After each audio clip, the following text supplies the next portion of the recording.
After Hours at TC Restani, the podcast, our big wrestling special number 2. And I'm here in the podcast penthouse, the Madison Square Garden of podcasts. And I'm here with my esteemed panel of experts, the one and the only South Boston Jeff. Welcome back. You can hear it. You can. The dreams with your ticket out. Well, thanks for tuning in, folks. Unbelievable. Vinny Capelli, VC over there. How you doing, Vinny? I'm doing all right. How about you? Unbelievable as always. And of course, back once again, our good friend, the Strangler Steve. Brother, how's it going over there, brother? I want to thank everybody who has sent us all those great responses on YouTube and on our app and our Twitter pages. I couldn't believe it. I'm sorry to break in so early, TC, but I mean the mailbag was. I couldn't believe it when I walked through the doors this morning. How many people had written in and saying how much they enjoyed, especially the Yokozuna store right there. And I didn't last episode give out your Twitter handle. Oh, they can find me on Twitter at Strangler Steve. I'm there. I'm there to answer your questions about the business, the wrestling business, and have some fun. And before we get into talking about if this is Wrestlemania weekend as this podcast airs, you, Strangler Steve, have never really left the industry. No. You may have retired from inside the squared circle, but you now dabble in belts. I do. We didn't mention this on last week's episode, but you are a belt expert. When I say a belt expert, I'm talking about the actual straps that the wrestlers used to wear throughout the generations, and you refurbish them. Is that what you do? Yeah, I do. I do a lot of re-leathering for championship belts because, believe it or not, like they can get worn down pretty fast when wrestlers are wearing them to the ring and what have you. They may wear oil or sweat. That's a pet peeve of mine. The wrestlers don't wear the belts anymore. Yeah, I know. It's always over the shoulder. Yeah, it drives me nuts. When you were a champion, you should have worn that belt around your waist and proudly wear it. Exactly. You're the Intercontinental Champion. You're the Tag Team Champion. You're the World Champion. Thing. You're whatever champion. Whatever it is, you should proudly wear it. I agree. And when Damon Darkangelo and I were the Archangels back in the NWA New England days, when we were presented with the Tag Team Championships, we wore those things proudly every time. I heard you slept with it. I not only did I do that, I made love to it nightly. Well, is that why the strap got the push? Got the shove. Unbelievable. But yeah, you re-leather belts. Now, you have a collection of your own belts that you have in your fine wrestling museum in your basement. I have amassed quite a private collection, and I don't have them displayed. I have to get that done. I got to put them on display. Well, at your Twitter, at Strangler Steve, maybe you could tweet out some of those belts that you have. Yeah, that's not a bad idea. Because every time you get one, you always text me a picture of them. I'm like, oh, and he's always like, which one's your favorite one? And I tell you every single time. The Intercontinental with the red logo. Right. Brother. The Macho Man and Honky Tonk Man's Intercontinental Championship belt is my favorite the belt. 85, if you will. It was first Tito Santana's. That's correct. And but for me, it's always going to be the Macho Man and Honky Tonk Man's belt. Right. Because those two combined, I think they held it over 2.5 years. Yeah, something like that. Especially the Honky Tonk Man was the longest reigning champion at one point. He won it in June of '87, and he lost it in 31 seconds to the Ultimate Warrior at SummerSlam '88 in August of '88. Yep. All right, Steve. Yeah. I got to ask the question then. Okay. Your favorite all-time belt? I think ultimately the Winged Eagle is my all-time favorite the original. belt because, yes, I remember when it debuted on NBC for the main event, Hulk Hogan versus Andre the Giant, which is to this day the most watched wrestling match of all time. 33 million people tuned in to prime time to watch wrestling for the first time on network television at that point in time in 30 years. Not since the 50s had it been on national television. The Hebner brother gimmick. Right. That's and right. That took place on February 5th, 1988. Now, February 5th, I chose that date for my heart surgery because I wanted to be the same day as the most watched wrestling show in the history of television. You are nuts. I don't think 33 million people tuned into the operating room when I got my surgery. No, probably not. But that was the night that they debuted the Winged Eagle on television. They had what was known as the Hogan 86 before that with the flagged and do you know the film flub that happened that night? The What's continuity error. Oh, yes. During the promo before the match happened, he had his old title belt on. He did indeed. And then when he made his way to the ring just seconds later, he had the brand new, what was become later known as the Winged Eagle belt. Yes, he did. I mean, I don't know who screwed up. I had a friend sleeping over my house that night. We were in 8th grade, and we were huge wrestling fans, of course, and we couldn't wait for the main event. And that happened, and my friend didn't notice it. I pointed it out immediately because I was just such a fan of title belts. That was the first thing I saw is Hulk Hogan comes through the curtain and he's not wearing what until that point was my very favorite belt, the belt that Hulk had with like I said, the side plates had flags from different countries on it. And he came out with this new championship, and I said, oh my God, my eyes were wide. I was like, that's the most beautiful belt I've ever seen. And to this day, nothing has I don't even think, come close to that championship. And wasn't that the one that Mr. Perfect destroyed? Yes, with a hammer. With the hammer. A few years later, right. That's right.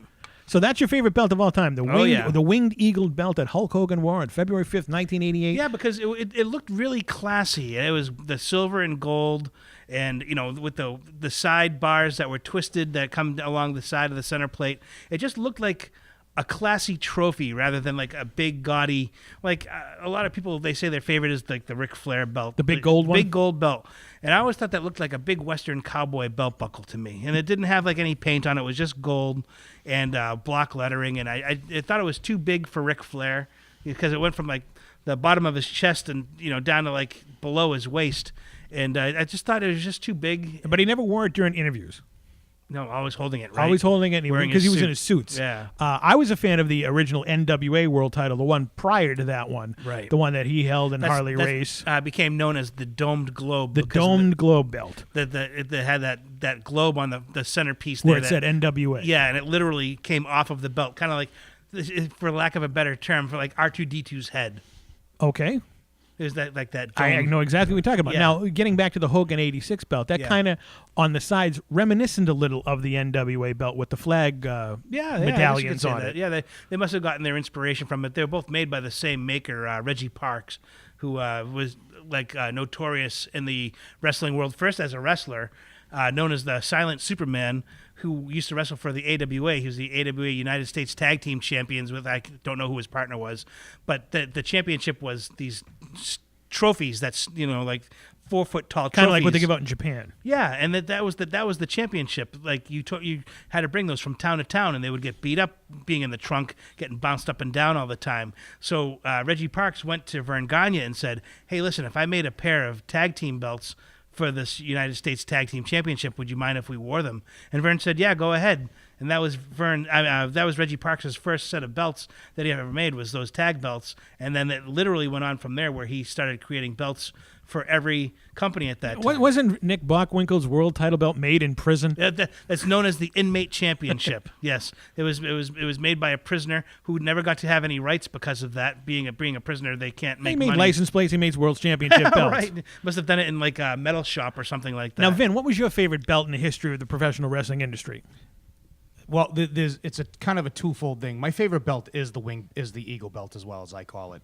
But the belt that I've always kind of been intrigued with, the one that really like stuck out in my mind, was the belt, and we were talking about this earlier, was the belt Hulk Hogan actually won from the Iron Sheik. The big green belt. The big green belt, because there's something about it. It to me it screams like tradition. To me, it screamed boxing. That's what it looked like. It did look like a boxing title, like the WBC championship. Kind of. It's because like the nameplates were on the side of like the previous owners. A of the double belt. stack of nameplates too. It just kind of, for me, it floated. It was big and round. That's why I kind of like the Eagle belt. The Eagle belt, it wasn't a big squared front. It was round, and it had a design to it. And the it eagle had, came off of the belt too. It was very three-dimensional. And it just, the Eagle belt flowed. I mean, it flowed. It was looked perfect. good. I mean, it looked good on Bret Hart. It looked really good on Shawn Michaels. I mean, Austin, it looked good on Austin, and then they started making the changes. Do you know how they came about using that big green belt? No. Bob Backlund was the first champion to wear that.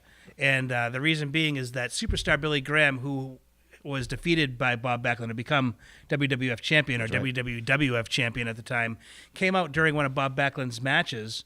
He came to the ringside table where Vince McMahon was doing commentary, and he stole the championship belt. And I actually literally just watched this on YouTube like a week ago. And he goes ahead and he takes the belt and he slams it on the concrete floor. And he slams it and he slams it. And meanwhile, Backlund is like, what are you doing to my belt? This during the middle of a match. Right. Then, like, as soon as Backlund turns his back to look at Billy Graham, the guy who Backlund is wrestling at the time, puts heat on Backlund, which, gets him down so Billy Graham can continue to keep breaking the title. and he takes the center plate and he's trying to pull it off of the leather and he's having trouble doing it. So he whacks it again and he whacks it again and eventually finally rips the front plate off of that belt because he was so mad that Backlund had beat him for the championship that he's like, if I can't have this belt, nobody can have this belt. Such great heat. That's right. great heat, by the way. And the crowd was going nuts during this too. So that was the precursor to having the new big belt, green right. title. Yeah. And do you remember when Hogan won the belt from the Iron Sheik? He put it on upside down. Yes, Did he really? When he won the match, Crazy. he put it around his waist and it was upside down. It was one of those little pet peeves, like, turn it around. Yeah, how do you not know? How do you not notice that? Unbelievable down there. Probably too much adrenaline, right? Going through him like he didn't even know where he was. Well, you're in Madison Square Garden. Yeah. It's really your return big match from being gone for like a year or so. You know, Right. you came back late '83 After to doing the Rocky stuff, right? right. And then you're now going to be, promised you're going to be holding this title for the next, forever. Who knows when you're going to lose it? And that must have been a huge, huge moment. No, I heard a rumor, and I don't know. Maybe you have always been someone who knew like the scuttlebutt backstage, but was the original plan? I know Hulk Hogan beat the Iron Sheik in like 5.5 minutes or whatever in Madison Square Garden to become champion. Was the original idea for Bob Backlund to turn heel and then have Hulk Hogan beat Bob Backlund, but Bob didn't like the idea of turning heel? There was something about... and he didn't want to drop the title to Hogan because he wasn't a legitimate wrestler. But wrestler he from... wanted to drop it to the Sheik because he was a collegiate, Right, everybody a here at this legitimate table, wrestler. we know the Sheik very well. And he didn't want to do that. And there was something about turning him heel and making his hair green. Yeah, that's right. I forgot about the hair Kind of dye. like pre-missing link or something. Yeah, very It's just strange. weird. Something that was going on back then. So you had heard that. I then. had I'm heard not that, nuts. and I also heard the rumor that Vern Gagne offered the Iron Sheik $100,000 to break Hogan's leg, Yep, I so heard he that. wouldn't get the belt. I think that's real. But the Sheik, being a man that he is, he's loyal to like he said in the interview, the hand that feed me. Right. He told Vern, no way, I'm not doing that because Kennedy McMahon to make me the the world champion and whatnot. And the Sheik could have done that to Hogan if he wanted to. and that's why, he out of all the people that have had problems in the past, the Sheik is always welcome back because Right. of that loyalty. Yeah. I mean, that's one thing the McMahons are. They're high on loyalty. Greg Gagne, Vern Gagne's son, said several times that never happened. The Sheik made that up, but I 100% believe the Iron Sheik. because he's always around. And there's never going to be, you can absolutely justify Vern Gagne saying that. Like, I'll give you $100,000. You bring that Yeah, he belt was to pissed. Minnesota. Like we said on our last episode, the wrestling industry was like a mafia and very barbaric back Right. then. The territory system was at full strength. And the promoters were like dons. Oh, yeah. They'd whack each other. The way they wouldn't whack each other, physically kill each other, but the way they would get you, They'd kill your They'd business. take your talent, Yeah. and they would kill your business. And the Iron Sheik breaking Hogan's leg and going to Minnesota with that belt, there would never be Hulkamania. Well, that was Right. the big thing that Vince did. Vince McMahon now is he broke the territory rule. He went into other people's territories. Which was smart because for him it was, but there was a handshake deal between promoters back then. Vince Senior, Vern Gagne, people down They stayed in in the, their the territory. Fritz Von Von Erich, Erichs, the LaBelles in L.A. everybody Yeah. back then. They were like the mafias, and once a year they would meet in Las Vegas and have a big powwow and exchange talent and whatnot. But they would never piss in somebody else's pool. They would never cross that line. When Vince saw this, he was kind of like Michael Corleone in The Godfather. Right, Once yeah. the old Don died, the rules All went out bets the were window. off. Yeah. All bets And were you know off. what? I can run wherever I want to. Yep. And he did, and the rest is, history. Well, I think what Vince was able to do was to see the curve coming with cable television and being able to syndicate a television show and distribute it throughout the entire country and having one product. And I think that was where his biggest strength was being able to see around the corner where the other promoters, like his father had passed away from cancer, and where the other promoters were at an aging time, like Sure. Vern Gagne was hitting his late 50s, and Fritz he was really burnt out, and the LaBelles were obviously getting older Crockett too. Promotions was- Crockett, it was- exactly. it was Well, they're the only ones who financial. survived. And Vince saw that he could take these guys, and he did what he did. I think as any of us as businessmen probably would have done the same thing. When you see that, like when the head lion starts getting weak, he's killed. although Vince did have an ace in his pocket, and it was his relationship and friendship with Dick Ebersol. Oh, of course, Because having Dick the NBC Ebersol kind of gave him the insight, said, "Hey, Vince, And we're the going other this thing direction." was, the McMahons had deep pockets. They're in New York. They're Right, they're in New York the City. hub of the media. and had been for 3 generations with Jess McMahon, Vince Right. Senior's father, Exactly. who promoted wrestling and boxing I mean, you're in the biggest arena in the world, Madison Square in the Garden. #1 city. And you have connections in every territory in the world. Right. I mean, you had your scouts going down, or you would, with the advent of cable, like I said in the last episode, you watched different territories, and Vince could just sit there eating his popcorn or doing whatever, saying, that guy, that guy, that guy. He cherry picked Wait a talent. minute. The dude, Vern Gagne has the guy who fought Sylvester Stallone in Rocky 3. Right. Look We at the had size him, of him, and they yeah. got rid of him. Yeah. That guy, that's money. He's on the Tonight Show, and he's not even with us. Right. I mean, that was the golden boy right there, and I'm not talking about Ollie Skolin. Dan Spivey. Or Dan Spivey. But Vince also had a mind though, because look, remember Piper wasn't with Vince right away. When Piper was a manager when he came Piper in was a first. manager, and Right. Piper was in the NWA, Wrestling Flair or AWA, that territory. No, he was Greg in the NWA Valentine. as an announcer As an with Gordon Gordon Soley. Soley, right? But then he comes up to work for Vince, and Vince turns into him what probably could be one of the biggest heels of all time. Well, Piper before the commentary stuff was a junior heavyweight. Right. Right. So here he was going to New York, the land of the Giants, and being in the top program. So that was And the reason Roddy Piper Huge. made it was because Roddy Piper could do what? He could talk. talk. And he put asses in the seats, and you wanted to see him get his ass kicked. Right. I mean, he wasn't the biggest guy in the world, like you mentioned, but when he got on the microphone, you were going to put down your hard-earned money to see him get his ass And kicked. the thing with Roddy Piper was that he talked like nobody else. And even though he wasn't the biggest guy in the fight, he had the street savvy where you could believe he could be very dangerous. But he cheated. Yeah. I mean, Well, he that's was the thing. he wasn't he was He was a unorthodox. street fighter. He wasn't a wrestler. He unorthodox. was a street fighter. And what put him over the top is the heel is when he cracked Snooker over the head with a coconut. Yeah, he was made that night. I mean, that night he was the made man, and because like we said, he was a small guy. He used a weapon, a foreign object. And they didn't pre-cut the coconut. That was a complete shoot. Right. And throw to the head. Well, then maybe that explains a lot of Snooker. And then Piper also had a. He could go to the ring, and he knew how to be the character. He knew how to be Roddy was Piper. the He character. was He the was the character. You're right. character. He walked out, and he had that remember that look at his face and that arrogant Smug, walk, that yeah. swagger, that smirk. And people back then, now, if Roddy Piper became into wrestling today, he'd be cheered, even for doing the character he is now. well, my credit to Roddy Piper that I will always tip my hat for him, even at the whole industry was exposed and whatnot, he'd never give it up. Right. I mean, he kind of at the end was like, oh, well, there's a lot of showmanship, but, someone said, well, what happened in a fight? He goes, I would win every time. Of course. He That's never stopped breaking. He never broke kayfabe. Right. And to his credit, that's what made him a legend, that his longevity lasted. Everywhere he went, you can't remember a good Roddy Piper match. You just remember Roddy Piper.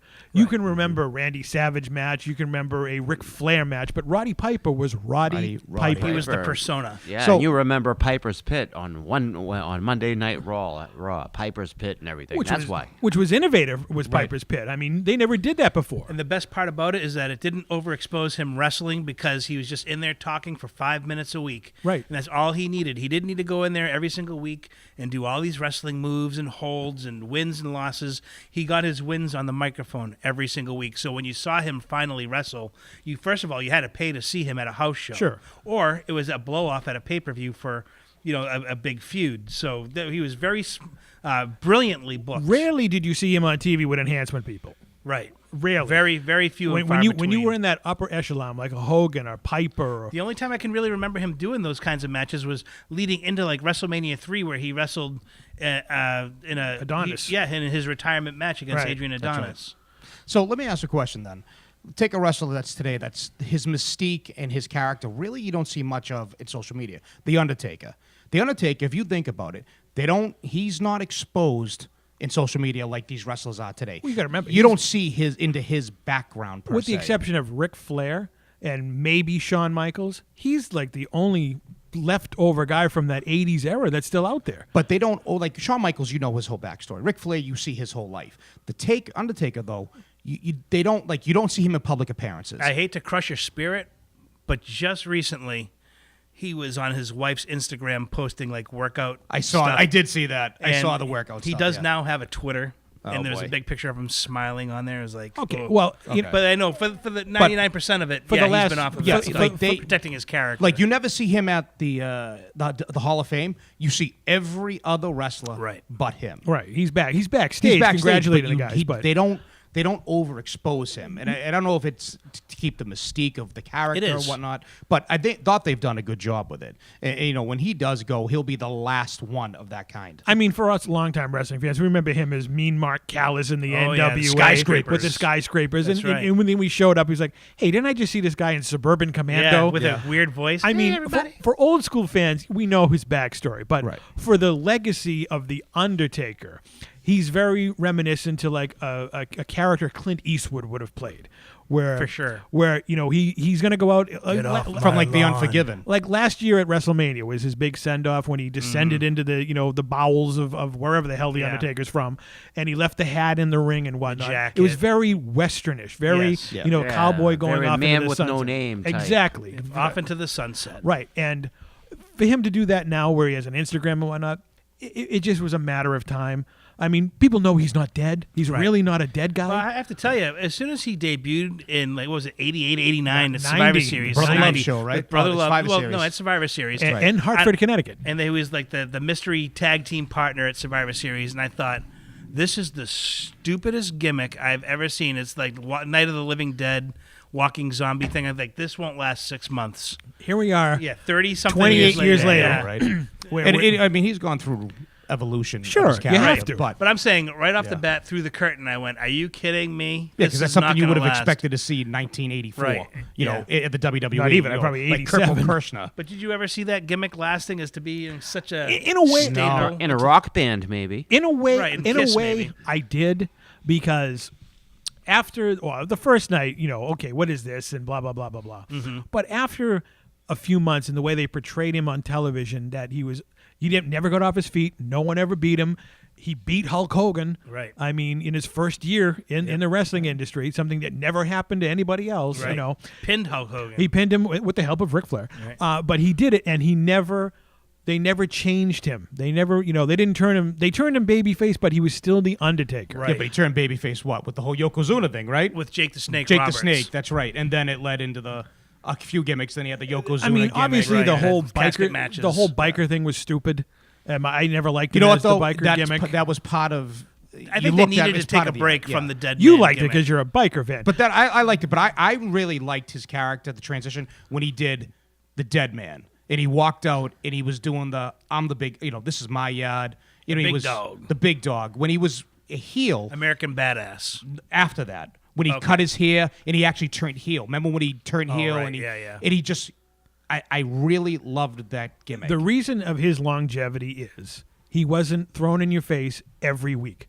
He would disappear for months or Vince a was year smart about that. He or a wanted you year. to want it. And when I think of him now, the only show I watch on pay-per-view every year is WrestleMania. I don't watch any wrestling anymore. If it's on in the background, maybe I'll look at it for a couple seconds. But the only show I watch every year is WrestleMania.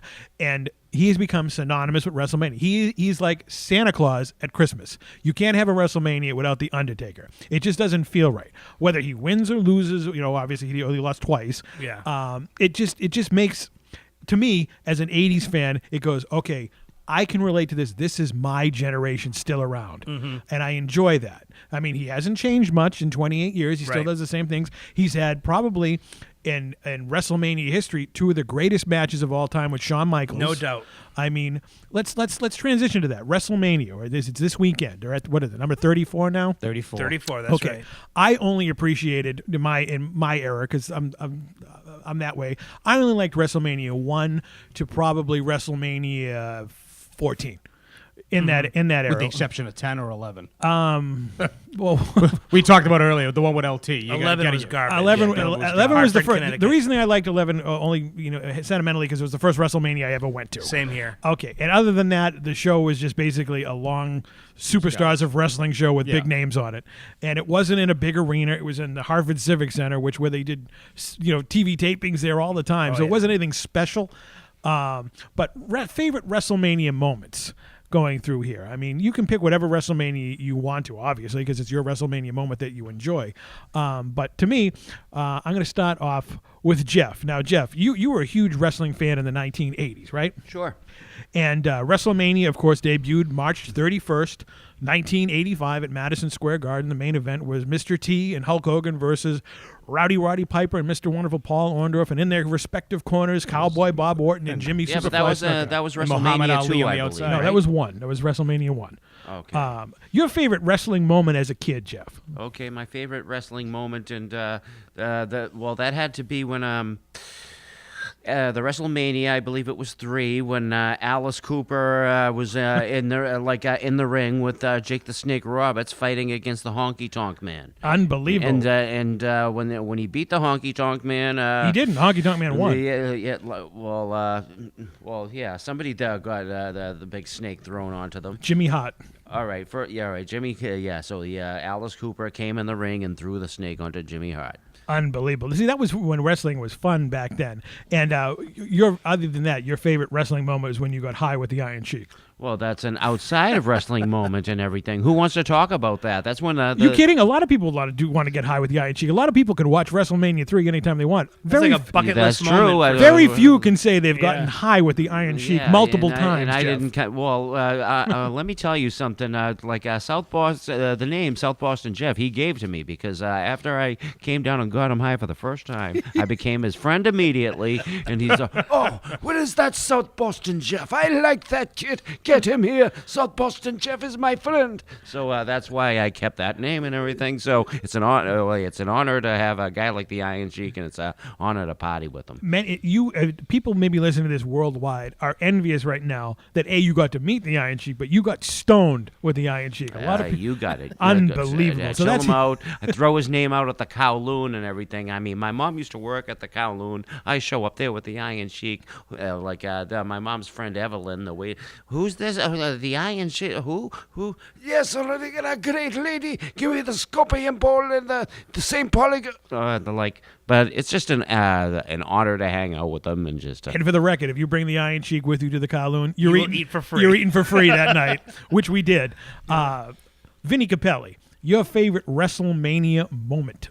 As a kid or as an adult? Both. Doesn't matter. As a kid, oh God. I mean, I go back and I think about all of them, but I mean, the one that always stood out to me the most, I was a big Hogan fan growing up, was the Hogan-Andre match. I mean, I loved Macho Man winning the belt in WrestleMania 4 and Macho Man Hogan 5 and Hogan Ultimate Warrior 6, but WrestleMania 3 was special because, Andre was this larger-than-life character, and the way they built that matchup was Hulk Hogan didn't have a chance.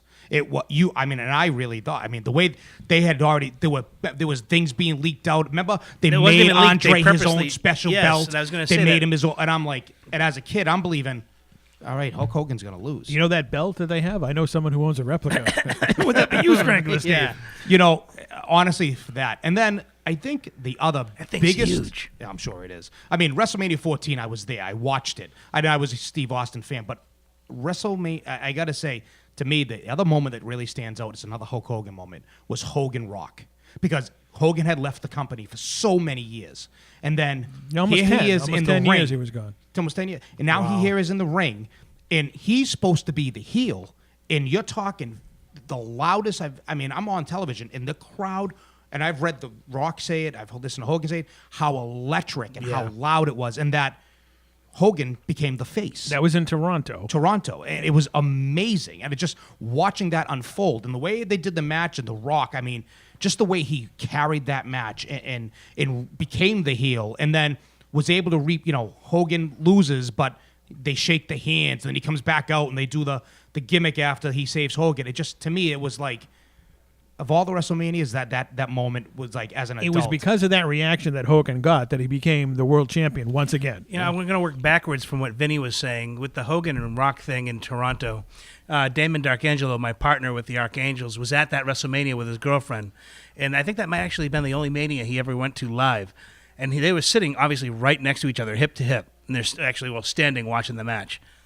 And he said the place was so loud during that match that they were trying to communicate back and forth, and they were screaming at the top of their lungs into each other's ears and couldn't hear what the other person was saying. There were 70,000 people in that building that night. He said it was like nothing. He said the sound was like a wall, hitting them like a wall. That's amazing when you hear that. Like I said on the last episode, I wasn't a fan of Hulk Hogan, but I respect what Hulk Hogan did, and to the end of this day now, I do get goosebumps when Hogan comes out, when that music plays, because it brings me back to a time when you everything feel like was you're awesome. 15 years old again. And that guy, he's now what, 65 years old? In his 60s. If he lives to be 100, when he's 99 and they play that music, the You'll roof cheer. will blow off that Absolutely. building. Doesn't matter. The Babe Ruth of wrestling. I mean, I don't care how much money Steve Austin made for the company. He was the highest grossing guy ever in the history of Right. WWE. If you went to Times Square tomorrow and held up two pictures, one of Hulk Hogan and one of Stone Cold, who are they going to know more? Hulk Hogan. And that's just Bar none. That's the thing. Kids, 10-year-old kids know who Hulk Hogan is. Right. Because, if you ask one of my kids, she'll be like, I know who Hulk Hogan and is. I bet you even Steve Austin would admit that Hulk Hogan. I actually think he's actually said that Right. Hulk Hogan was I mean, the biggest star. The reason Steve Austin made so much money because it was more avenues to Well, peddle merchandise. Think of the at the gimmick. time. Right. The gimmick it was he was living the gimmick of beating the shit out of your boss because my boss was everyone hated Vince McMahon. He fell into a good No, it time. was great, but the reason why he was more over was they had more cable subscribers. Yes. He was on TV every single week. Hogan wasn't on every single week. Right. You had the internet, which didn't exist when Hulk Hogan was around. More ways you to had buy pay-per-views merchandise. every 3 weeks. Right. So nothing against Stone Cold. I love Stone Cold Steve Austin, the character. But when people say, "Oh, he's the highest grossing guy," yeah, he is, but he's not the most famous. Right. No, I mean, Hulk Hogan's the most famous. 100 professional years from wrestling. now will be, as much as I didn't like him as a kid, 100 years from now, everybody's going to know who Hulk Hogan is. Right. And to continue working backwards from what Vinny was saying, when it came to WWF, Vince McMahon specifically went through the entire rigmarole of having a new championship belt made that would fit around the waist of Andre the Giant. Right. It was like 70 or 75, 80 inches long, the new championship belt, so it would fit around Andre's waist. yep. And it made you think, this is literally anybody's game. Anybody can win this match. It's the first time in the history of professional wrestling that Las Vegas had a line on a wrestling match. Really? And back in 1987, March of 87. It's crazy. Because everybody, there's no way, they believed it. It validated having That- that belt made and having it put on the desk during primetime wrestling when Bobby Heenan would come out and Gorilla Monsoon, and the championship belt is sitting there like unfurled, like from side to side taking up the entire table, and it made you think Andre is could gonna win this happen. match, and they've already made the belt. They've already made, and they even did a Piper's Pit where they came out and showed the belt. Jack Tunney came out Right. and took the belt out of the Sure. the velvet case and stuff like that. So it made you think. No one would go through that today of actually having a belt made that they never intend on using Right. in the wrestling ring. And which leads me to one of my favorite moments was the same as you, Vinny, that moment of Hulk Hogan versus Andre the Giant, where Andre had gone, storyline wise, 15 years undefeated versus Hulk Hogan, who's beaten everybody in his path. And that moment when they're both in the ring at the same time and the crowd is erupting and standing on their feet, and they have 93,173 fans in attendance, and Gorilla Monsoon is saying, I can't hear a word, but you see the picture of Hulk Hogan getting fired up, and he's giving the bad mouth to Andre. I used to say to my wife like a million times, I would pay anything to hear what Hulk Hogan was saying to Andre the Giant. And there. Monsoon uttered the famous line, "The irresistible force meets the immovable object." That's And you know the right. other thing, going back on that too, the entrance alone. Here's Andre getting chopped. Remember they had the little mini rings they were Yep. being carted out on. Right. And here's Andre, and he's towering. And they're getting showered with garbage. Showered with garbage, and it's like, my God, it's just the big that almost asshole factor. And then it's just, still, when I watch it today, I get goosebumps. I mean, I used to jump. The kid comes out of me when Hogan comes out. yeah. But when Hogan came out and he walked to the ring and he's pointing his finger around, You could feel lightning bolts coming out of his hands. Oh my God, it was like, and the crowd went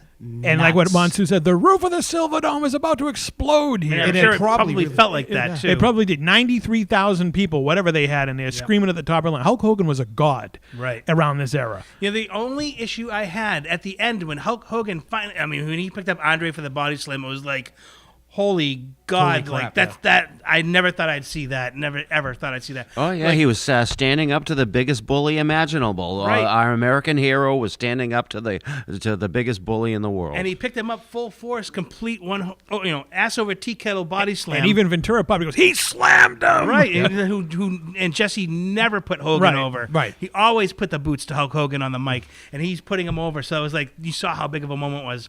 my thought was after that match and Hulk Hogan is flexing and he has the belt and he won and Hulkamania rules, you think, what in the world could he possibly do that's better than this? And it was literally, I think, a peaking for that time of what Hulk Hogan did as champion. Like, who could he possibly ever face that's going to be a greater threat than Andre the Giant? Here's a little time warp, little alternate universe thing I'm going to get into right here. Okay. WrestleMania 3, that match with Andre and Hulk Hogan. What if Andre pinned him with the 1-2-3 at Joe Morella's count and it stuck? Yeah, well, when that first happened, I thought it was like the end of the match. Like 30 seconds in, a minute and a half in, Hulk goes for the early body slam. Andre falls on top of him because Hogan's legs buckle underneath him with the weight. He gets pinned by Andre, 1-2, and it seemingly is 3. And then everyone's kind of confused, and the referee's like, what? But you know what I noticed? The What? hush Yeah. in that building. Oh, it was Everyone silent. thought it was over. It was dead silence. Everyone thought. So had like Joey rang for the bell, and then we had a new champion, Andre the Giant. I almost think there would have been like a riot in that building. We waited 6 months for this match to happen, and literally 2 minutes into the match, Andre beats Hogan, squashes him right in the ring with no offense. Part of me wanted to see that. Oh, yeah. I mean, looking back at it, hindsight here, 2020, what if Andre did beat him? What would have happened to WrestleMania 4? Because that would have been the big rematch. Right. That would have been the rematch. Andre would have, in my opinion, Andre would And have it held wouldn't the have belt. and it wouldn't have taken place at Trump Plaza. No, Andre would have held the belt for the full year. Oh, absolutely. And then the rematch, you probably would have saw. I think Hogan would have recovered no matter what, because they would have did the Hogan's make. It would have made him bigger. Made him. It could have been, but I don't know if you can make him any bigger. But the thing, the ramification It is, would have made him bigger because he lost. I think everything else would have taken a bit. Like Macho Man would not have exploded as much as he did. Not yet. Not yet. I don't think. And it would have been so easy to keep Andre going as champion after that because he had already been Absolutely. undefeated Well, who's for gonna so beat him? long. Right. He could have wrestled the Randy Savages and the Ricky Steamboats like on Saturday night's main event. Yeah. And he went over on them in like 5-6 minutes. I mean, he beat Hulk Hogan in 2-3 minutes. How is he not going to beat the And other the way they could have done it was Hogan would have been so ashamed that he It lost. would have been all about He would have retribution. left. He would have. I retired, brother. Yeah. I can't. It would have been like Rocky 3. Yes. It would have been yes. exactly. He lost the eye of the tiger. Right, and it would have had to have taken somebody to get his momentum back. Right. And the way they could have done that was, who was Hulk Hogan's biggest rivalry up at that point in time before Andre? Roddy Piper. Roddy Piper. And He Roddy goes- Piper had just and- turned face, and too. Roddy, You used to be something. Slap him on the right. face. I mean, Roddy was leaving anyway to make They Live. It would have been perfect. He would have been gone for a year, and then they could have played it off big time. We heard rumors that Hulk Hogan was spotted on the They Live set. I'm literally excited right now thinking, why the hell didn't they do Think this? about. Oh, now you've mentioned that. I even think of Roddy Piper. How that gimmick could have went over. He could have been the Mickey of He Hulk could Well, Hogan. he would have been the Mickey. Apollo Creed. It would have been the Apollo Creed. And you know what could have happened then? Roddy could have said, "You never gave me. I did this for you." You damn betcha, boy. He could have turned on Hogan, That and that would have would've been been WrestleMania 6 in Toronto. Yeah. Yep. Instead of Ultimate Warrior. I mean, you're talking about a sellout, brother. That would have sold out in record time. And back then, they like to build angles for 6 months to a year. Right. You're talking about the biggest name in the history of wrestling, Hulk Hogan, losing to the biggest athlete in wrestling, Andre the Giant, Right. with Bobby Heenan as his mouthpiece. The gloating that Heenan would do for that Oh, entire boy. year would be hysterical, and Andre wouldn't have to utter a word. Not a word. He would go into the ring, squash people every night. Yeah. Obviously, back then, Hogan was on the road every night of the week. They wouldn't have done that with Andre because he physically couldn't. No, he do would it. have just he be would have at done TVs. TV, Just on television. and it wouldn't have to be every week. That's the thing with Andre. At that point in time, Hogan's gone. People forgetting about him. He's making movies and whatnot. And you do that angle with Roddy Piper, where they come back at WrestleMania 4 And they have training sessions. That probably since they were big Hollywood stars, maybe that would have taken place at the Los Angeles Memorial Coliseum. Right. It was pre the war. Right. And that would have sold that place out instantaneous. The biggest rematch 100,000 in the people. history of professional wrestling. Yeah. Hulk and Andre 2.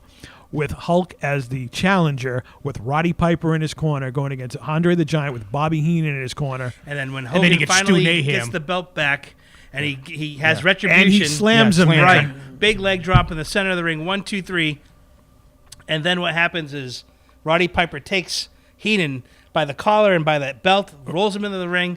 Hulk Hogan gets him, slams him to another leg on him for all the crap he's talked for the last year. Right. And then they get in the ring. Piper and Hulk, and they do a double pose down.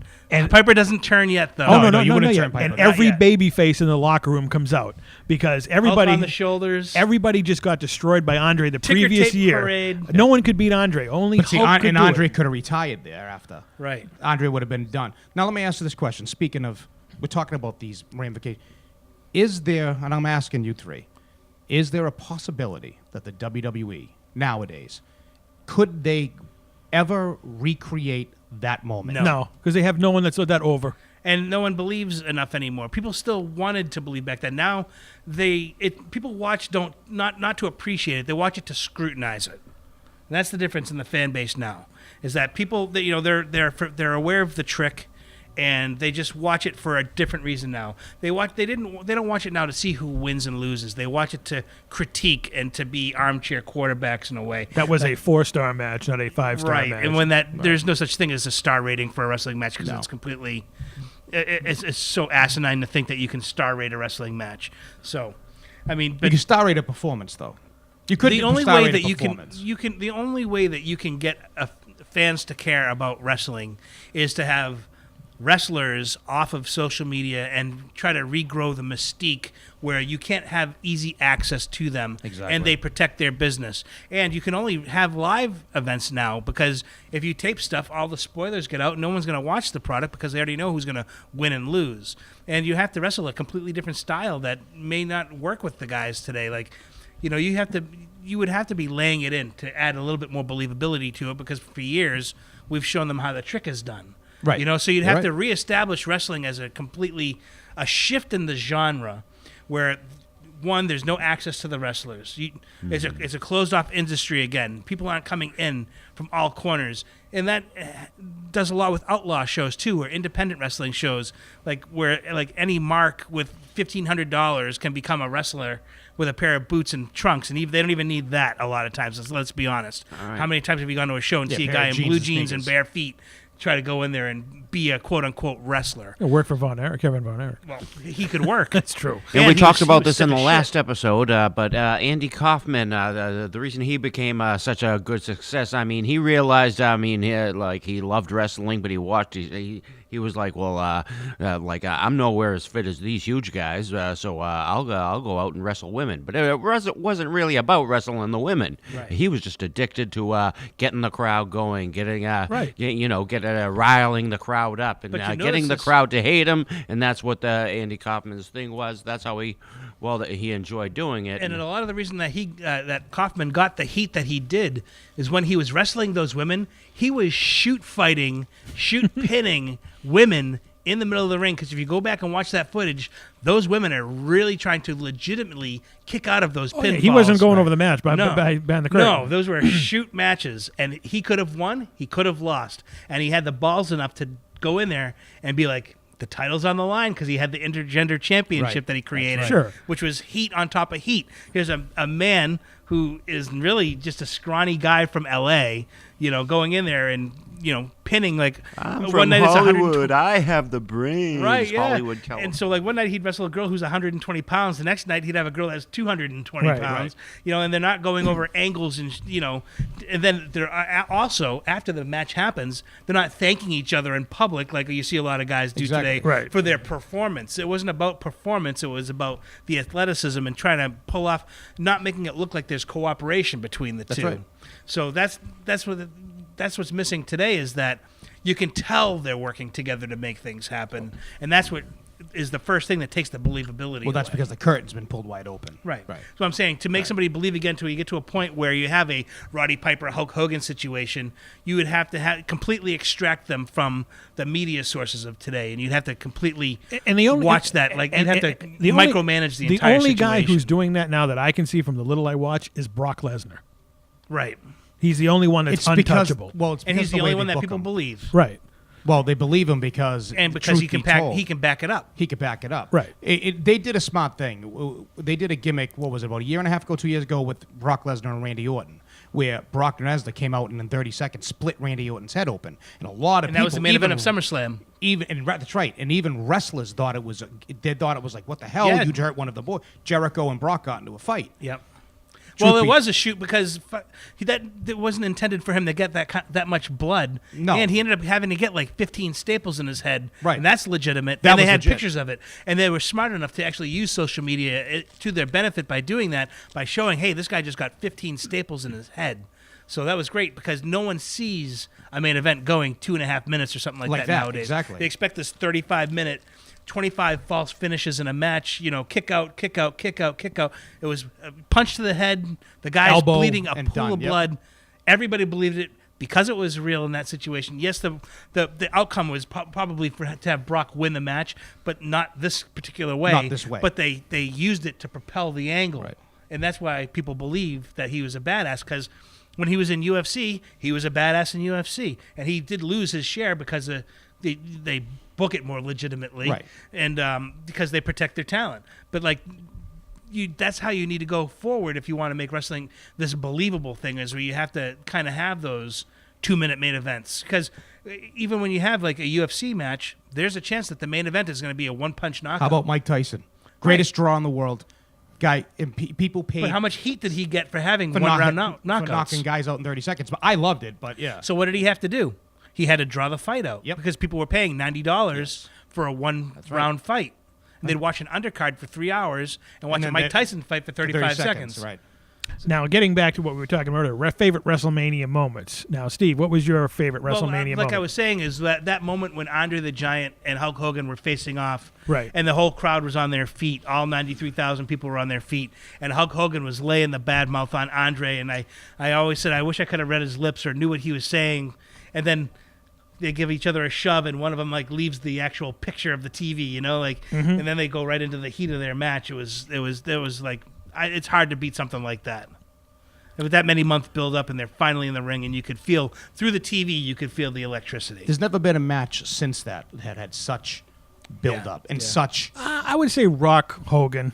Rock Hogan, but Rock Hogan. But they did a lot of everybody they did a lot of ridiculous things Everybody to was build that smart up. to the though. flavor by then. Oh, of course they were. So getting to my favorite WrestleMania I moment. can't wait. Does it involve Ric Flair?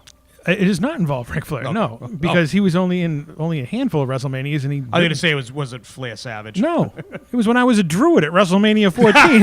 I knew it had to involve getting a payday. Of course. You're the only person at this table, by the way, that made a WrestleMania payday. And I actually worked for the company for 3.5 years, so screw you. I'm sorry. All right, prior to my moment as a Druid, my favorite WrestleMania moment was just as a kid watching WrestleMania 3, because to me, I could watch that show over and over again. It's like a favorite movie of mine. It never gets boring, and you see something new every time. But to me, it was my favorite wrestler in the WWF at the time was Randy Macho Man Savage. I mean, I was there the night he won the Intercontinental Championship in the Boston Garden Tito Santana. against Tito Santana With the foreign object. with Danny Davis's referee shirt coming untucked the entire match. Oh, that's my favorite belt. We never got to that on last week's episode, but that The the favorite Intercontinental belt. belt? It is Yeah, the favorite- Intercontinental? Yes. Oh, it's a great. It's my favorite belt Beautiful as well. belt. Beautiful. So, in watching his whole whatever it was, 12, 13 month run or something like that. Actually, Randy Savage, 9 months. no, he won it in February and lost it in March. Oh, he had it for over a year. Yeah, then. so it was Okay, I thought it it was was a 9-month 13 run. months. Okay. 13 months in a couple of weeks. So I've seen all of his big feuds that he had, during that year, and saw him at the Boston Garden a gazillion times defending it, and on TV doing squash matches and whatnot. And when he lost it, we all knew going in that he was going to lose it. There was no way they built up Ricky Steamboat to come back Right. and didn't just Right. lose that way. But when he lost it, it kind of made me mad a little. But not to the extent that I went crazy, like when the Honky Tonk Man lost the belt, because the Honky Tonk Man was my favorite Intercontinental Champion of all time, and I have the sideburns and the hair kind of like the Honky Tonk Man. I see the resemblance. So when he lost to the Ultimate Warrior in 33 seconds, I was pissed off beyond all belief. And then I found out years later it was all the Honky Tonk Man's idea because he didn't want to get hurt. So he got paid like $17,000 for 30 seconds work. Right. So Can't beat that. who was the dummy in that matchup? But WrestleMania and that's 3, what made that match believable. of course it was. He had the belt for that long and then to lose it in 32 seconds. So for me, WrestleMania 3, when that whole entrance, when Savage and Elizabeth come out on the cart and the place goes crazy and whatnot, you kind of saw the turn, the tide turning for Randy, because the crowd was cheering him. I mean, like Jesse said, hey, listen to the ovation for the Macho Man here in Detroit. They love him here in Detroit. Right.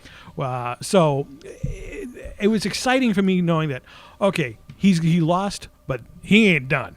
He's going to become bigger and better. And, of course, throughout the course of the year, he became the next World Heavyweight Champion at next year's WrestleMania, which was a favorite of mine when he won it because it was, your all-time favorite wrestler that you've only really known for, at that point in time, a little under 2 years? Yeah. And just the momentum he had, and he was just awesome. But getting back to my WrestleMania moment, as a Druid for WrestleMania at WrestleMania 14, now I already was going to purchase tickets to go to WrestleMania 14. And I got a call a week and a half before the actual show from our late good friend, Tony Rumble. And he said, you going to WrestleMania? And I go, yeah. And he goes, you want to be in WrestleMania?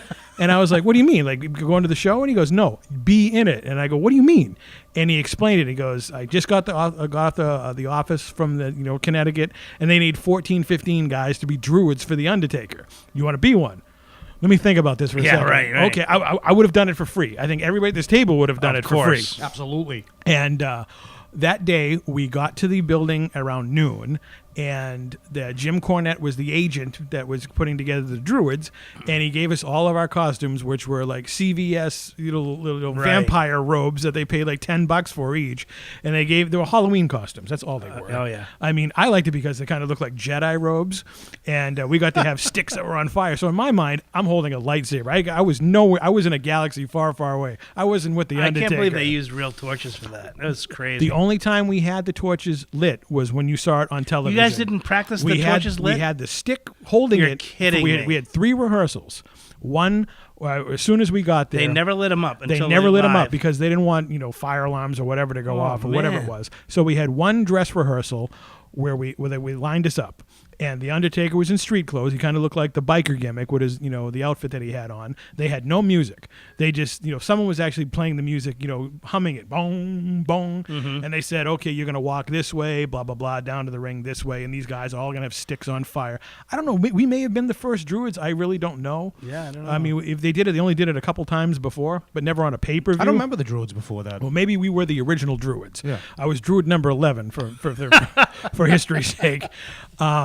And then the second time they brought us out to do a dry run, Vince McMahon came out. Now, boy. if you've never met Vince McMahon, the persona and electricity. You talk about larger than life. Larger than life. Everybody was on pins and needles when Vince came out. Oh, yeah. I mean, I'm not talking about just us. I'm talking about the camera people, the producers, agents, the everybody. Undertaker.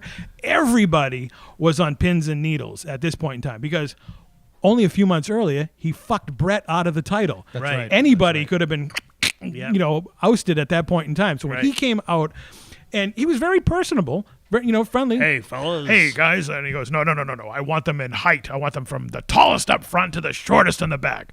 So I'm not that tall. So I was in the back, but I wasn't the last one. That was our good friend, the Pink Assassin, who was the last Druid. And they said, all right. Now, and he gets on his walkie-talkie, and he talks to the truck, and he goes, Kevin, I want to see the effects.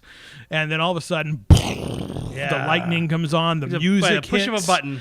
Everything. And the Undertaker comes out, this time in full garb, and they play in the music, and he does the whole, the walk down and everything, and he's like, and you can see Vince like a movie director saying, the camera this way and down this way, and You were literally watching a genius. I was watching a Steven Spielberg moment, but not with Steven Spielberg. Right. And he's like, this is the way I want it. And after it, he gave the big Undertaker a big hug, and he goes, this is going to blow the socks off him, blah, blah, blah, blah, blah, blah. So then came over Gerald Briscoe, who was a road agent. He goes, okay, this is the gimmick guy, whoever the special effect guy was. And he said, okay, before you go out, backstage, we have like kerosene. We're going to dunk them in the kerosene, and we're going to light them one by one before you go out on the curtain. Don't catch the curtain on fire, and whatever you do, don't drop it, all right? Because we don't want to get the building on fire. You want the Undertaker on fire or anybody on fire. Right. But the moment that my WrestleMania moment that other than walking out there, I will never forget this as long as I live. We talked about Mike Tyson just a few minutes ago. Right. Mike Tyson was the special guest referee for the Stone Cold Shawn Michaels match.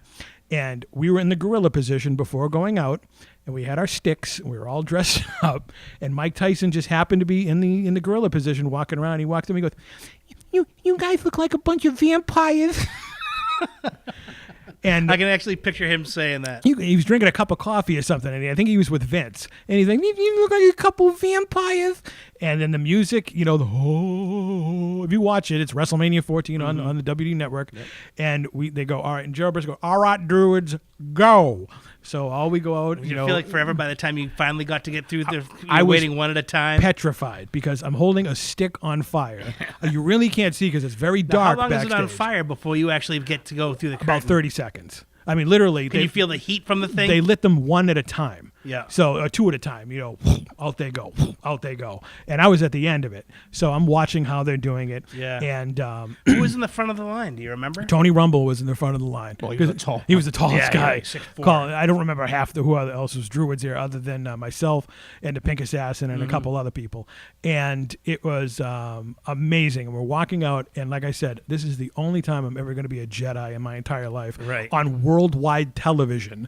I'm holding in my mind, I'm reenacting. There's a picture of me actually holding it, and I'm holding it like the Return of the Jedi poster where Luke's holding the lightsaber.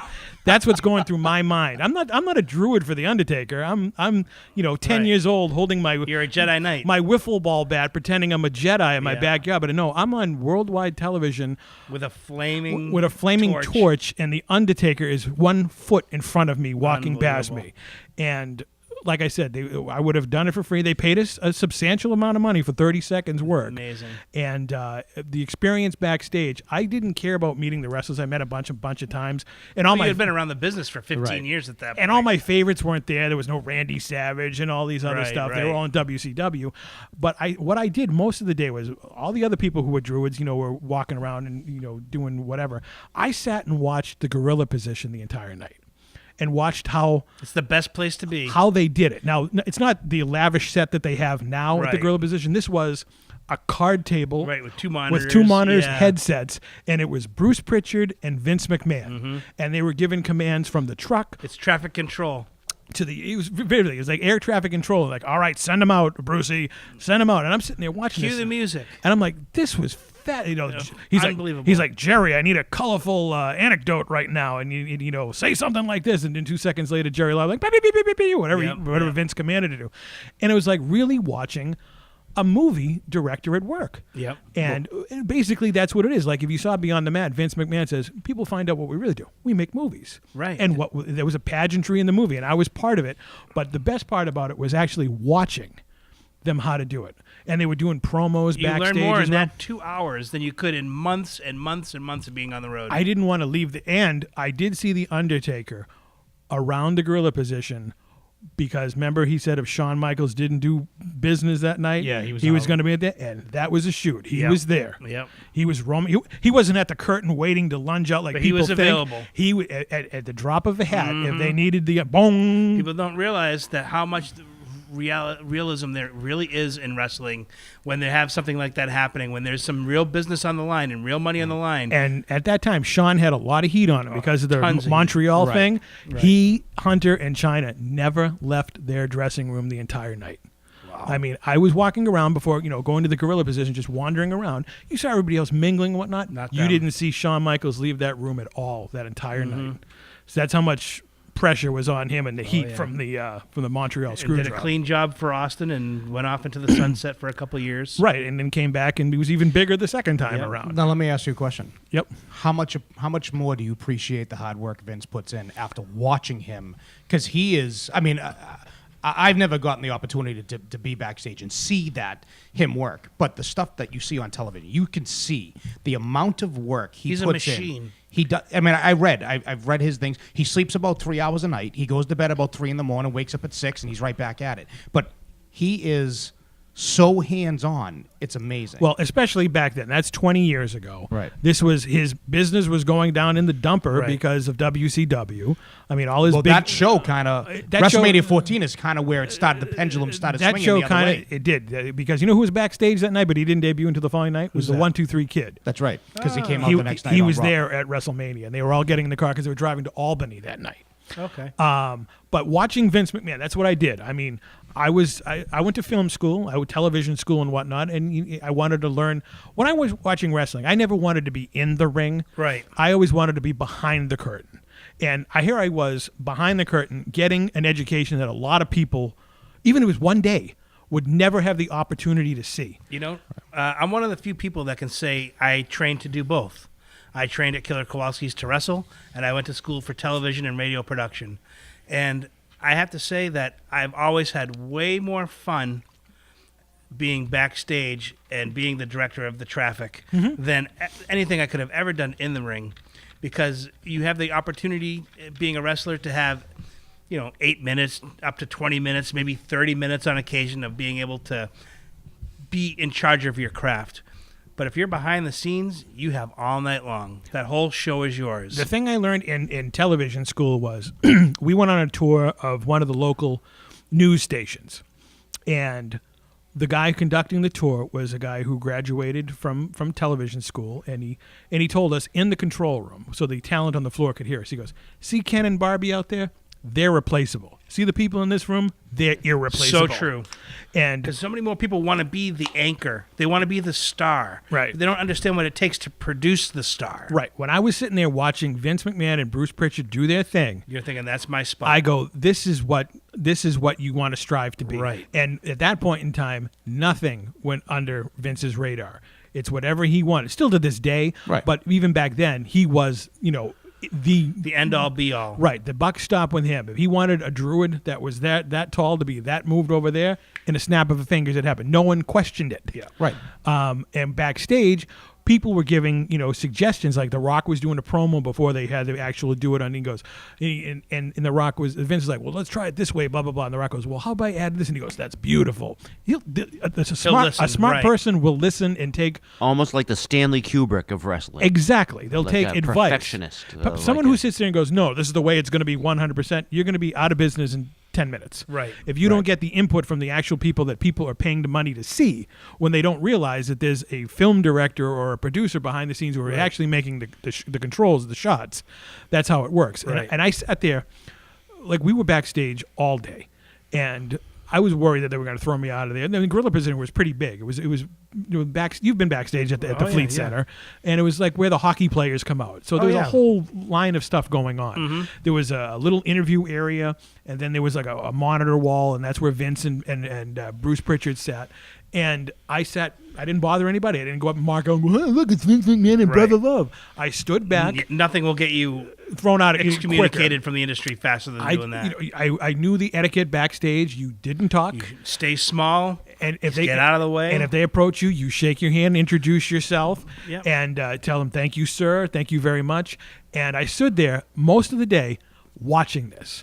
And it was fascinating. That's one of the things. After it, I remember a late friend, Tony, saying, you got more out of this than a lot of other people did. We may have gotten a payday out of it, but I was watching you watch them the entire time. And You're absorbing it like a sponge. A sponge. Everybody else is going, look, this Jerry Lawler. You got what do they call that when you're in college for like your fifth year? Like you're getting like your MBA. Right. Your In 10 year, television, your you got 10 your year or master's. something. Yeah, like your that. master's Your- I had a getting- one you were getting- 1 day internship. Yeah, but you learn more in that one day than you would have Absolutely. in an entire year at school. Now, I was also backstage at WCW when they did Nitros at the Boston Garden or the Fleet Center or whatever the building was called at the time. And it was... The TD Bank North Garden. It was chaos, right? It wasn't... It was so unprofessional. And, I mean, the locker rooms that we ran with small independent shows was WrestleMania next to this. And now this is Ted Turner's company, all right? They didn't have a gorilla position. What do they have? They had people with headsets and whatnot saying go, and they really didn't have like Which is ridiculous to think how many people came from the New York area and the New York system way of doing things and going down there and not being like, you guys should put a table right here. Right. You guys should put 2 monitors and some headsets right here. Right. It was that day at WrestleMania. It was run like a machine. Those Nitros, which were live for the whole country to see, Eric Bischoff was not directing traffic backstage. He was too busy walking around with his NWO jacket on. Right. And Want to be one of the boys. There were some people that, like some of the old schools, like... I think he, and later nowadays, I think he regrets the way a lot of that was done. But when he was in the moment, it was just... Literally, I mean, they had their... It was just... I mean, everybody who worked there that worked for Vince said how unprofessional it was. I was there for one day and noticed it. Yeah. All right. I wasn't on the road with them every week. Right. And the people that we knew that worked there weren't going to say anything because they were getting a nice payday. They didn't Right. care. But They're I not was gonna there. open their I mouths was there either. as an observer watching this, and I'm like, this is I've so gone on to unprofessional. run wrestling locker rooms, and we had 2CW up in Syracuse. We had tons of WWF guys and guys who had been in the industry on TV for years and years. And when it was my job to run the locker room, which I did for like 6 of the 10 years, I had a gorilla position. And I would had talent who had been on full-time television saying, I haven't seen a gorilla position like this since I worked for WWE, Right. which was great to hear because, it is the air traffic control, and that is the last point between the locker room and the crowd. And it's just such an important part to have that I can't imagine not having that there. And for me, like I said earlier, it was more satisfying for me to be able to run a locker room than it was to ever be a talent. And it's just I just love that command center thing. And I just think that's one of the most important things that you can have in wrestling is a position where you have kind of like free reign over like the course of a show. Like you're literally holding the grips of the show in your hands. It starts when you say it starts. Each match happens when you say it happens. They end when you say it ends, and you literally craft the whole night in front of you. It's just an amazing feeling. Like I said, when at WrestleMania, people were looking at the monitors, looking at what was going on in the ring. When I was behind the scenes at WCW, they were checking out if there's any leftovers left in the catering department. Right. And it was just It's a like completely different I mentality. mean, where's the direction here? Who's in charge? I mean, it's a miracle that they lasted for so long. Well, the thing is, with the gorilla position, you can think about it. At that moment, the second you say it's go time, there's no turning back. So you only have one chance at that moment to make sure it starts. And what it is, you're telling that story right then. The story that's been built up, the story that you've worked on backstage and the wrestlers have worked on, and the music and everything. It all starts in that one moment. And it can be ruined. Or that one moment is what begins. And you can take the crowd right there. Just think about, again, back to the Hulk Hogan thing. The fact that someone said that night at Pontiac Silverdome, Hogan, you're not going out on the thing. Vince goes, Hogan, you're going to walk. The second that music hits and Hogan's coming out and he's doing the thing, that's huge. Who's the only other guy who walked out that night? Roddy Piper. Roddy Piper. So you look at it, and it's such a huge It's more aspect of the show. memorable that he walked out, Hogan, instead of going out on that stupid cart. Yes, I that's mean, right. granted, he went back on the cart, because the guy was And he was exhausted. flexing. Right. I mean, you can actually watch the match, and as soon as Hogan wheels into the backstage of the Pontiac Silverdome, you can see Vince directing traffic, saying, pull the curtain, pull the curtain, pull the curtain. And Hogan just collapses of exhaustion. You need a leader. I mean, that's why It's so important, and that's what's missing today is leadership. Not necessarily in WWE, but in what I see in independence in this country today is there's no leader, and if there is a leader, his credibility I question because at this point it's really hard to find guys that have been around for 25 years. That's like the industry was built on veterans' insight. What they had been right. through. Now you have a guy today, like literally, like we said earlier, where a guy who's been around for no time at all can get anything he needs off the internet and run a backyard show, and that's when people get hurt, because there is no real guidance, there is no real leadership, and everybody thinks they can just do this. Coordinators. Like today, we got no good coordinators Right. behind the wrestling and everything, or like people that put it all together, the safety and everything. I mean, we got some great wrestlers and everything, but Vince McMahon is one of the best coordinators ever. Yeah, that's sure. what's making him. That's why he survived. Right. I mean, even during the Attitude Era when Vince was a talent, it was still him behind the scenes, Right. directing everything. But unlike other bookers who were talent as well, he didn't put himself over. Right, He he made was doing himself the job. He No, made he did himself. the job. He made That's- himself look like that's- a fool Right. That's every what was time. so good about him versus Austin.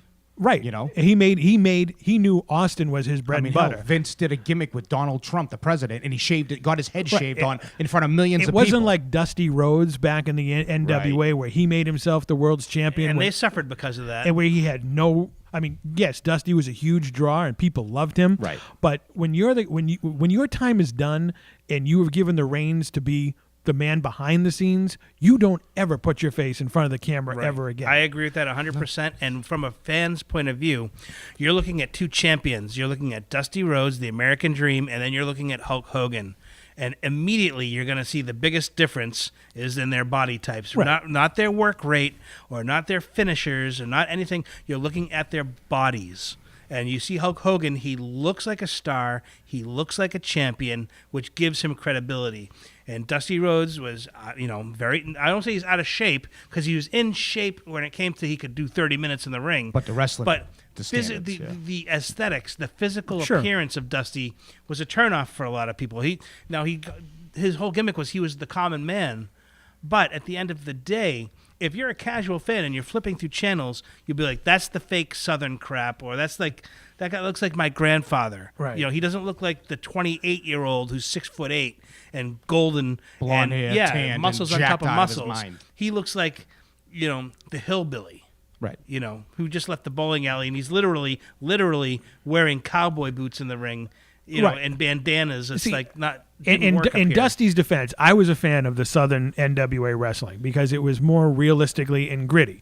Now, if Dusty used his strength and never appeared on camera again, they'd probably still would have been in business. But once you put yourself in front of the camera and behind the camera, you don't see Steven Spielberg in Right. front of any of his movies, right? It's a conflict of interests. It is Exactly. and especially down there where they would put their friends in high Right. positions, saying, if favoritism. if I'm not going out there, then my good old boy over here is Right. going to be out there, and it kills the business. I mean, that's does. what killed WCW. I mean, Because you're not putting the best person forward. You're protecting your own spot by putting your friend out there who will then, in turn, speak up for you when hey, we're looking at putting, TC Restani on the chopping block. Like, wait a minute, no, you're not.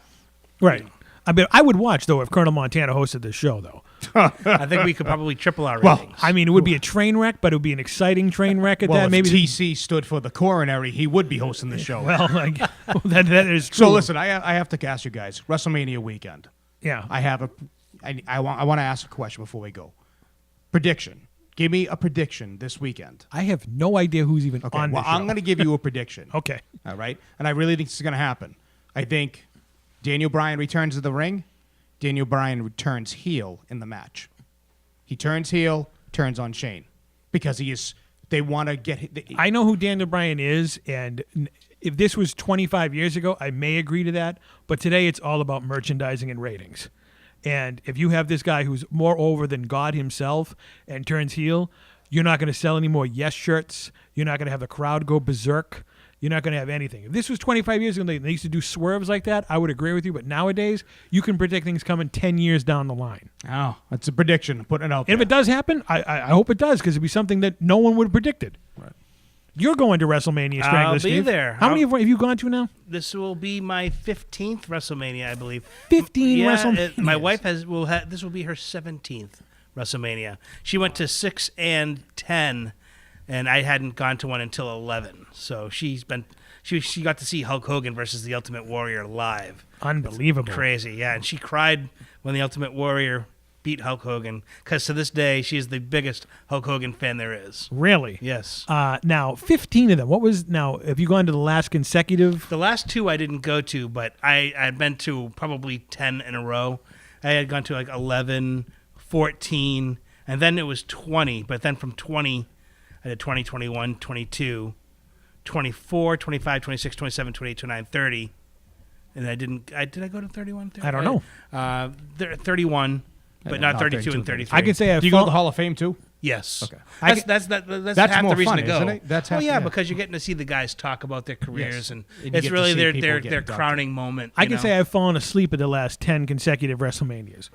No kidding. Yeah, watching it. Not through the entire thing. There's some matches that I tuned into, It's still a spectacle, even though, wrestling may not be what it was 30 years ago or whatever, but you have to give them credit for making WrestleMania special.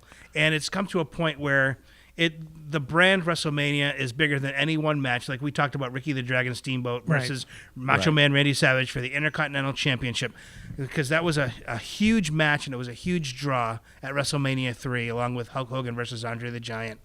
But nowadays, WrestleMania is unto itself its own brand, where the entire week, before the show leads up to it with fan access and the Hall of Fame and all these other things. And now NXT TakeOver, they do Saturday night, the night before WrestleMania. That's right. And then even after WrestleMania, they have Raw and SmackDown in the same post-WrestleMania building. match, right.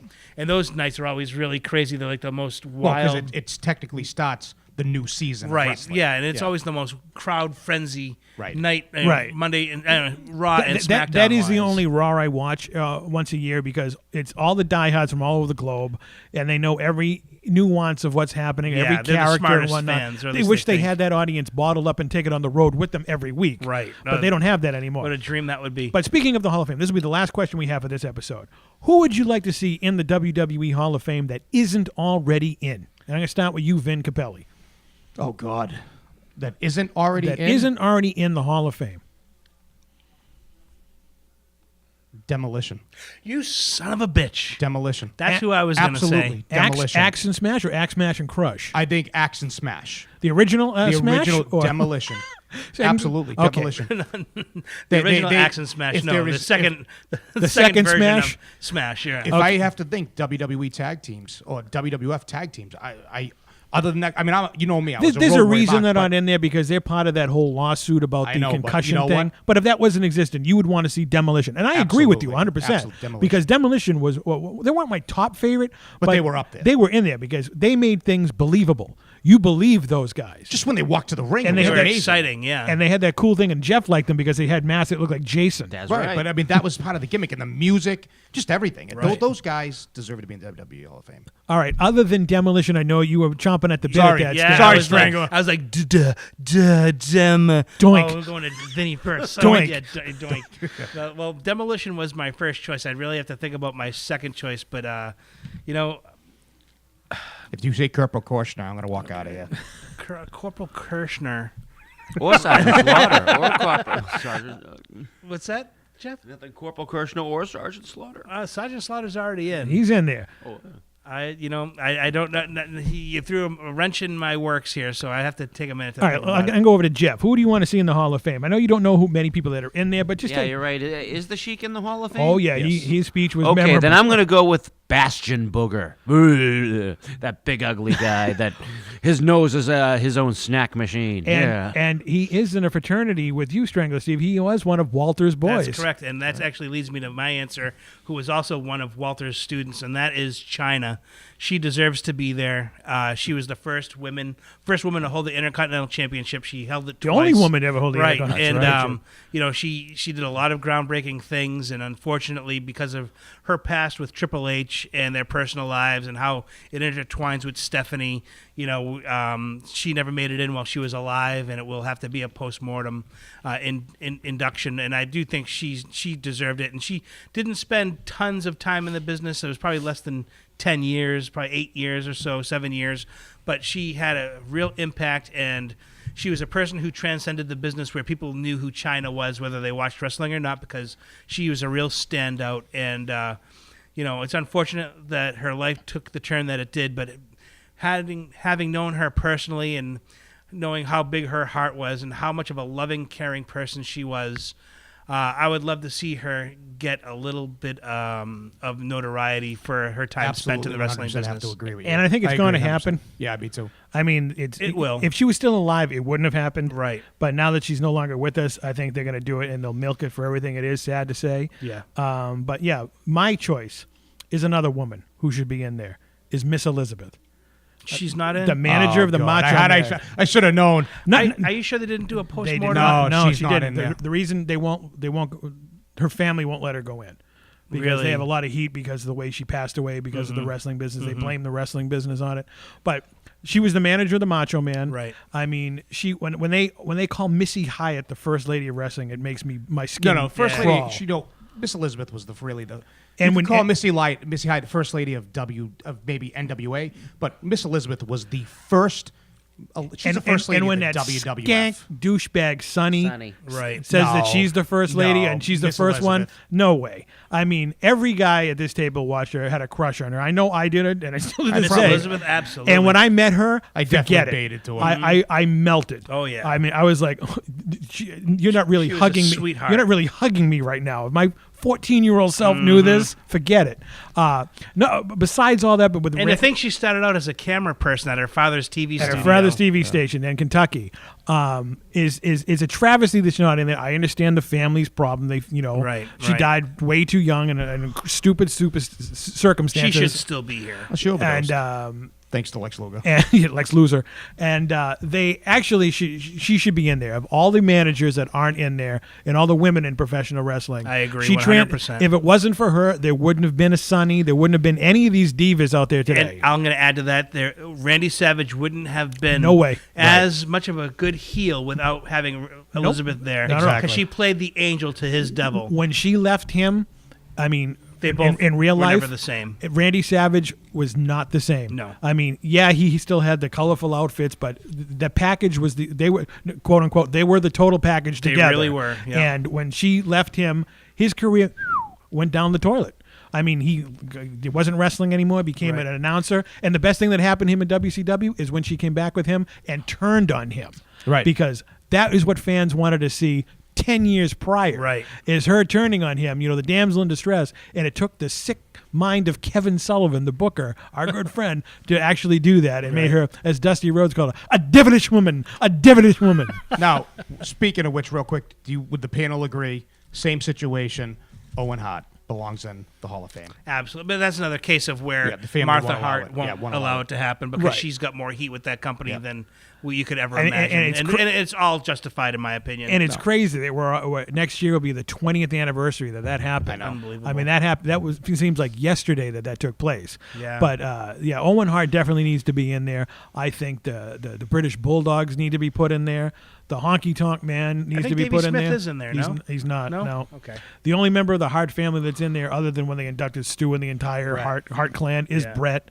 But yeah, that's who I think should be in there is Miss Elizabeth, and they should have been inducted together with Randy Savage. I mean, Kaufman needs to be in there too. He's another guy that should be in there. Yeah, because he so many people, so many more people started watching wrestling, especially in Memphis after he became a part. What of about it. Bam Bam? You think Bam Bam belongs in there? Yeah, there was rumors this year. I that heard he there was gonna rumors go that in. he might go in this year too. Yeah. Yeah, anytime. I mean, he main evented at WrestleMania 11, so that alone should be the catalyst to entering a Hall of Fame. And there's a guy who rose to the top real quick. I mean, in his first year, he was tag teaming with Hulk Hogan against Andre the Giant. Right. I mean, I'll never forget that at the Boston Garden. The day after that Hogan lost the title to Andre, they were at the Boston Garden. The main event was Bam Bam Bigelow and Hulk Hogan versus Ted DiBiase as the World Heavyweight Champion and Andre the Giant. And that guy was only around, what? A year and a half? 2 years, maybe. Yeah, he came in 87, in the summer of 87. Yeah, the battle for Bam Bam. And this was February of 88. Yeah, he was fresh out of the Monster Factory in New Jersey doing that. And there's a guy who would have had a longer career in the WWF, but he, like a lot of people in this wrestling business, it went to his head real quick. Yeah. And Andre the Giant had to humble him. Show him the door. Is the Boss Man in the Hall of Fame? Yes, he is. Yes, The okay. Boss Man was. I remember his family accepting on Yeah, his that's right. behalf. That's right. His son and that's right. Yep. Or his daughters. Whatever. I remember that. I think, yeah. that was recent. A couple Last years couple ago. years, within the last a couple couple years years, ago. in the yeah. last 5 years. Unbelievable. So, well, we want to wish you luck at WrestleMania, Steve. Thank you very much. Steve, give me a prediction. Give me something that's out of the blue. I'm going to tell you a prediction, but you're not going to like it. What's that? Stephanie McMahon makes Ronda Rousey tap out. All right, I like it. I like it. We'll see what happens. I have no predictions because I have no idea. Jeff, you got a prediction? No, I didn't even know Ronda Rousey was fighting. Okay. But I wish her luck because after she lost her very first match, she was saying she was going to kill herself. So I'm glad she's working again and on the up and up. So that's all I have to say about the WrestleMania. I hope you come back with some great stories, Steve. I hope so, too. And once again, plug your Twitter handle there, Steve. All right, well, before I do that, I just want to say thank you guys for having me on here. It's been a blast, and I hope I can do it again really soon. And if you liked some of my stories, they can hear me because I have been doing some podcasting on a weekly basis through my buddy Hacker Hameen. He has hackerhameen.podbean.com, and we're putting out about 7 shows a week right now. I'm on the Wednesday Locker Room, and I've been doing the Impact Attack where we review TNA Impact Wrestling. The Wednesday Locker Rooms is about wrestling in general, mostly Raw and SmackDown reviews, but there's tons of shows on there, and we'd love to have you guys come over so you can check us out at hackerhameen.podbean.com, and literally every day there's another show on there, so I'd love to have you follow me over there. And if you'd like to follow me on Twitter, you can do that at Strangler Steve. And I'd love to answer any questions you might have about the business. Unbelievable. And this is After Hours, and we what? We never close.